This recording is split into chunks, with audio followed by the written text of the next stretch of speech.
코로나19로 온라인 매체 이용이 늘면서 학교 폭력의 유형도 바뀌고 있습니다. 지난달 청소년 폭력 예방단체인 푸른나무재단에서 발표한 자료에 따르면 학교 폭력 가운데 사이버 폭력이 역대 최고치를 기록했는데요. 때와 장소를 가리지 않고 은밀한 괴롭힘이 이어져서 정신적 피해가 더 심각합니다. 나현경 변호사님과 함께 관련 얘기 나눠보겠습니다. 변호사님 안녕하세요. 안녕하세요. 네, 이렇게 푸른나무 재단이 2001년부터 해마다 전국 단위의 학교폭력 실태 조사를 하고 있죠. 그런데 이번에 사이버 폭력이 역대 최고치로 나타났네요. 네, 학교폭력 예방 및 치유 활동을 하는 푸른나무 재단이 지난해 12월부터 약 2개월 동안 전국의 초중고 학생 6천여 명을 대상으로 학교폭력 실태 조사를 진행한 결과에 따르면 지난해 학교폭력 피해를 당한 경험이 있다고 응답한 학생이 전체 학생의 7%인 것으로 나타났습니다.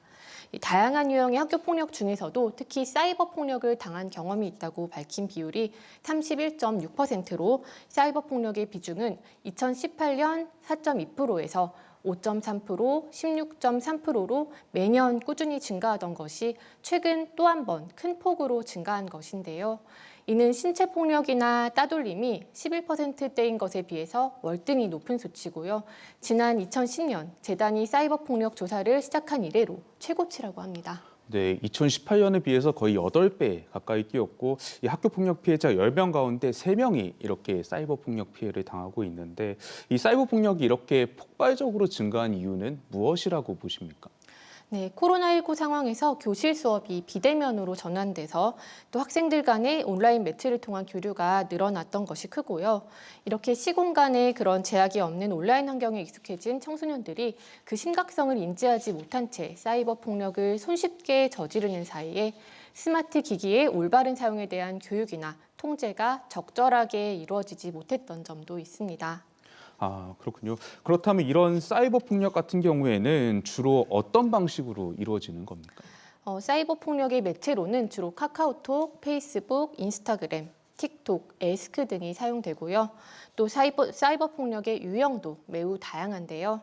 단톡방이나 SNS에서 특정 학생에 대한 저격이나 욕설, 명예훼손 그런 것들을 하는 사이버 언어 폭력 그리고 가해 학생들의 괴롭힘으로 피해 학생이 채팅방을 나가도 계속해서 다시 채팅방으로 초대하는 카톡 감옥 등의 사이버 따돌림이 대표적이라고 할 수 있습니다. 네, 말씀하신 SNS 도구들이 상당히 우리에게 익숙한 건데 그만큼 이 학생들이 또 손쉽게 당할 수도 있을 것 같은데요. 이렇게 사이버 폭력을 당하면 우리가 어디에 도움을 청해야 할까요? 이 실제로 폭력을 당해도 이 피해 사실을 알리는 학생들이 이 전체 3명 가운데 1명에 불과한 것으로 나타났는데요.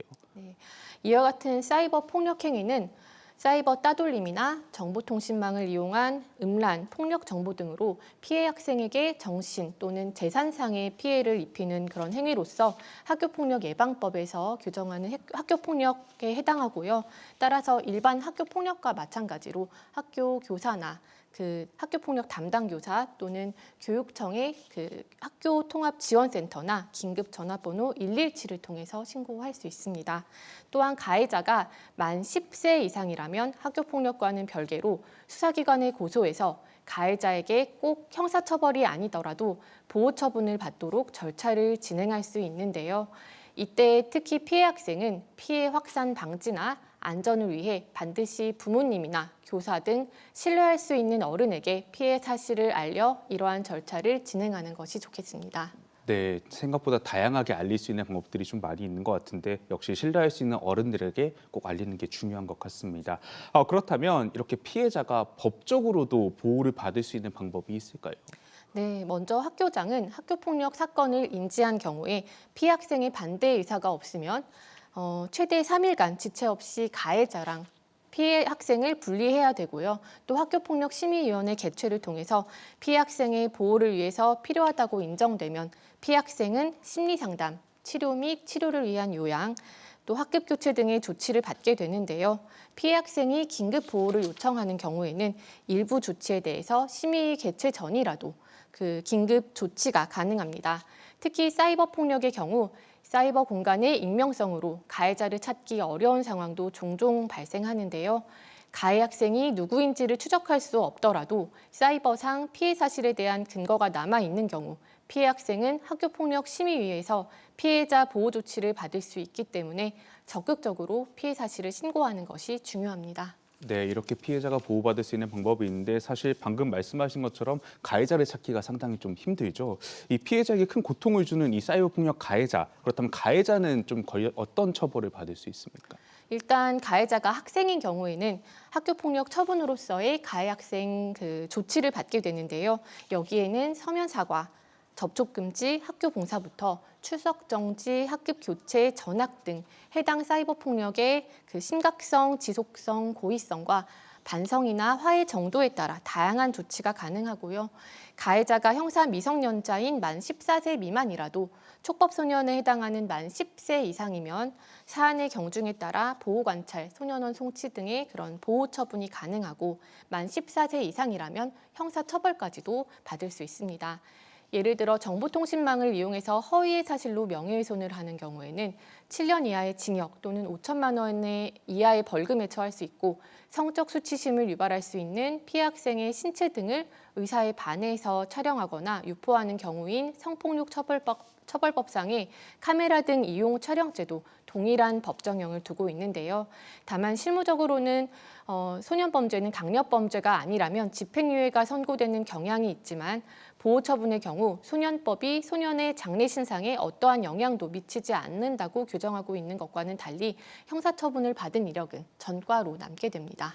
네, 이렇게 처벌 수단들이 있지만 역시 예방이 중요할 것 같은데 이 마지막으로 사이버 폭력을 막고 또 학생들을 안전하게 보호하기 위한 대책 어떤 것들이 있습니까?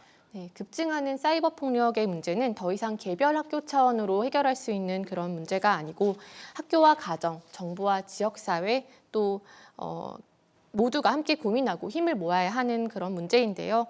지난 3월 교육부는 2022년 학교폭력 예방 및 대책 시행 계획안을 통해서 사이버 폭력 증가에 대한 대응 방안으로 현행 학교폭력 예방법상 가해 학생에 대한 제2호 조치인 피해 학생의 접촉 금지 조치에 휴대전화, SNS 이런 것들을